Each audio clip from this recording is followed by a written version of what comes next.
আমার টমেটো আর শুকনো লঙ্কা পুড়িয়ে মন ভরেনি, তাই জন্য আমি এখন রসুন পোড়াবো। এর উপরে রসুন পড়াবে, দেখ সব পড়ে যাবে। মা হ্যাঁ, পুরো হোলের ভিতর ঢুকে গেল। This is serious. এরা পাগল, এই বড় বড় এরকম। আরে ওটা গেল কোথায়?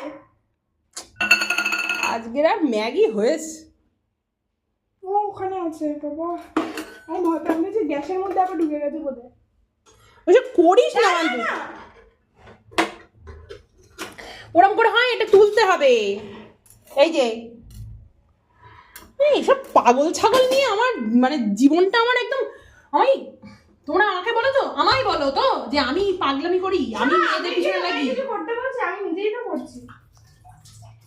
আমি কারোর পেছনে লাগি না, আমার পেছনে লাগা হয়। তোমার পেছনে কেউ লাগবে ঠিক না। এইভাবে লাগা হয় আমার পেছনে। কেউ তোমার পেছনে লাগছে না, আমি নিজেই করে নিজেই ভুগছি।